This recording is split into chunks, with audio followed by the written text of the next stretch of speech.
Welcome to the video lecture series on sociology. Today we'll be discussing two concepts from the chapter 1, that is Sociology and Society, from the class 11 textbook, that is Introducing Society. And these concepts are scope of sociology and the relationship of sociology with other social science disciplines. Sociology has a very close connection with many social science disciplines like economics, political science, history, anthropology, and psychology. So today we'll be discussing all these relationships in detail, but first let's get on to the scope of sociology. Now when we talk about scope of sociology, the scope of sociology is very wide. When we talk about sociology, we talk about number of issues, and these issues could be individual issues, which includes the relationship between a student and a teacher, relationship between parents and their children, relationship between friends. And when we talk about national issues, it could be issues like unemployment, and it could be issues like the impact of different policies on maybe the workers or health workers. And when we talk about the international issues, it could be like the impact of flexible labor laws on working class, or impact of the incoming of foreign universities on the education system of one particular country. So when we talk about sociology, the scope is very wide. Difference in these disciplines is very less, and these boundaries are very, very blurred. Now let's come on to the relationship of sociology with economics. Now let's understand what exactly is economics. Economics is the study of production, distribution, and exchange of goods and services. And how economics is related to sociology, this is a very important thing which we need to understand.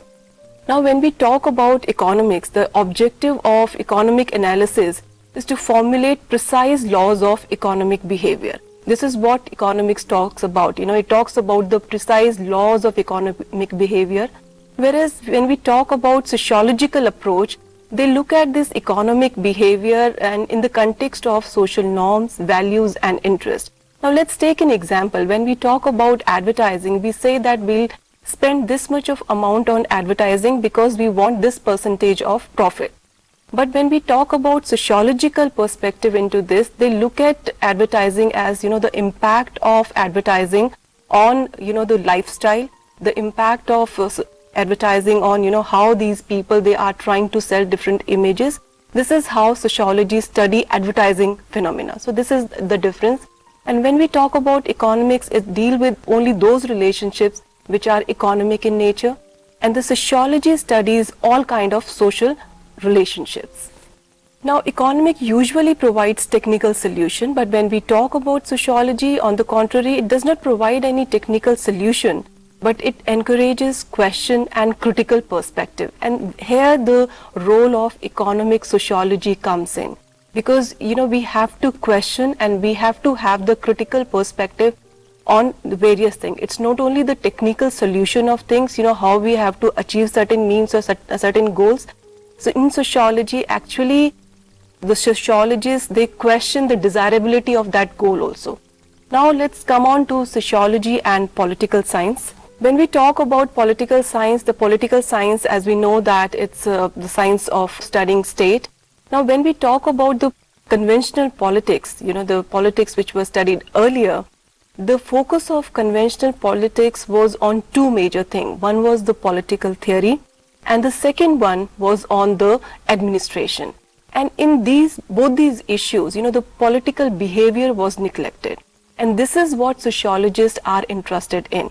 And here nowadays, sociologists and political scientists, they have common interest. Because when we talk about elections, they want to study, the elections, they want to study the voting pattern, they want to study the behavior of the electorate, they want to study, what are the opinion polls, how the result of opinion polls affect the results of any election. So now when we talk about sociology and political science, there is a close connection between these two disciplines.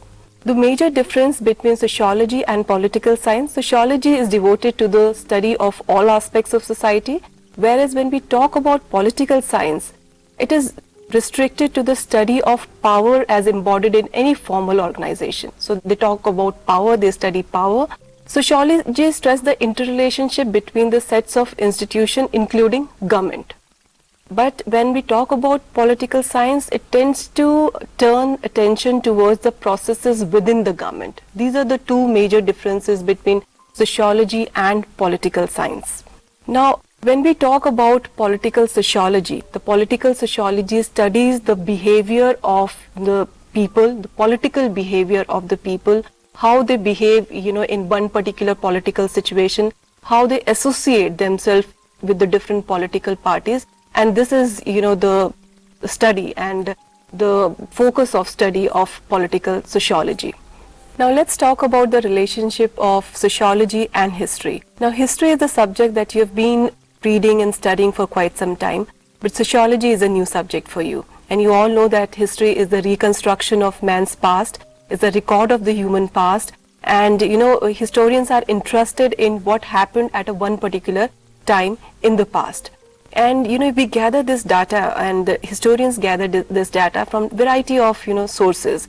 They have number of records, personal collection of people from museums. So this is how they collect the data and they reconstruct the history. But there is a difference between sociology and history. So let's talk about what are the differences between sociology and history as a discipline. When we talk about history, historians study the past. But when we talk about sociologists, they are more interested in the contemporary or the recent past. When we talk about historians, they delineate the actual events to establish how things actually happened. And here we are talking about the conventional historians. Nowadays, when we talk about history, this doesn't happen anymore, but it has happened in the past when, one particular event was delineated and we used to talk about that event and we used to explain that event. But in sociology, the focus was to seek to establish the causal relationship. If something was happening at one point of time, so what was the relationship? What was the cause and effect relationship between those particular events? This is what sociologists do. When we talk about history, it studies the concrete detail, what happened, when it happened, where it happened, who all were involved in that. But when we talk about sociologists, they're more likely to abstract from those concrete reality. They categorize and then they generalize. And here, the role of social history comes, wherein we talk about, what exactly went into the society at one point of time.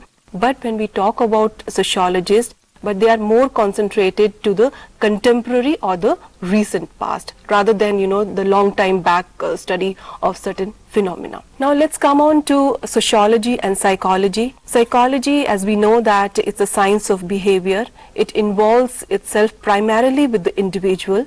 And the social psychology, which serves as a bridge between psychology and sociology, maintains a primary interest in the individual, but concerns itself with, how that particular individual is behaving in a society, in a collective manner with other individuals. This is what, psychology not studies, but the sociology studies this particular aspect. Now let's talk about the difference between the sociology and psychology. When we talk about sociology, it studies the society and the social groups. When we talk about psychology, it studies the behavior of individual in the society. So this is the major difference between sociology and the psychology. Sociology studies society from the sociological point of view, but when it comes to psychology, they study any individual, their behavior from the psychological point of view.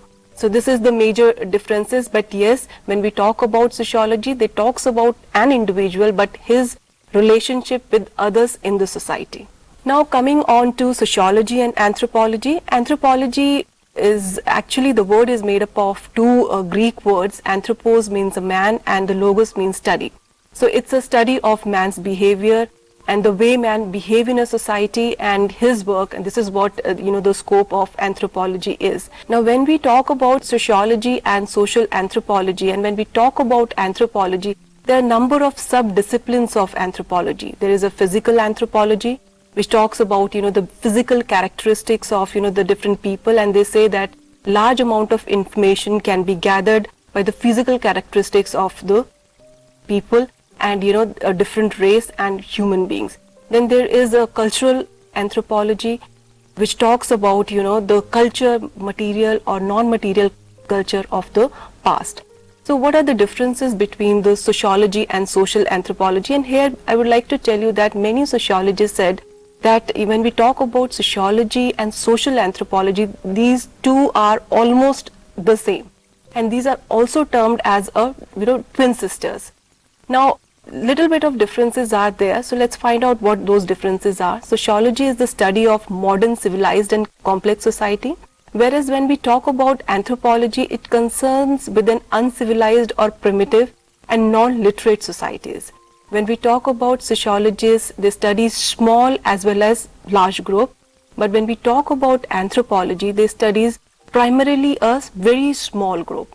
And sociology makes use of observation, interviews, social survey, questionnaires and other methods and techniques to understand one particular phenomena.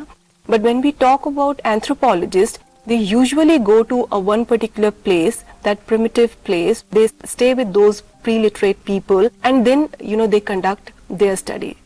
Now we've just discussed what is the relationship of these different disciplines with sociology.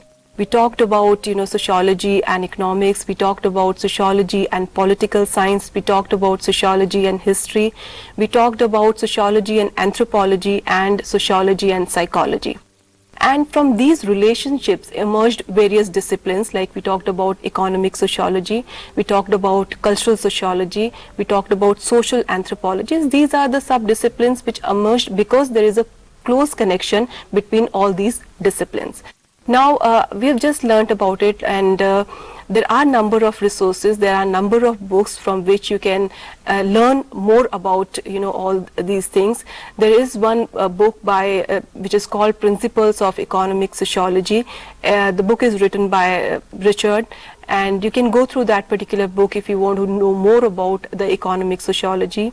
And there's another book which is written by P. Sainath. He is a journalist, and the name of the book is Everyone Loves a Good Drought. Now this book has the collection of various articles, and this actually talks about how the different disciplines are related to each other, how something which is happening on political front is affecting the psychology of a people, and it is affecting the condition of the rural people. So it has collection of articles, and this is a very interesting material if you would like to read that. Now when we talk about sociology, as we said in the earlier lectures also, the reading from the different textbooks and reading from the books, I mean, it definitely helps you to broaden your horizon and to understand the society and how people are behaving in the society. But it is very important for you to observe things with the critical perspective. It's not like accepting things the way it is, but always questioning it, why that particular thing is happening the way it is happening.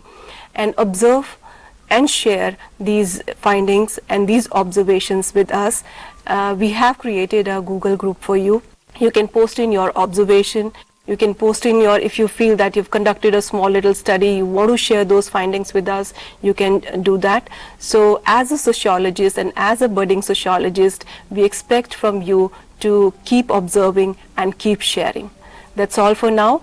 And in next lecture, we'll be discussing more about, the various terms which are there in sociology. Thank you.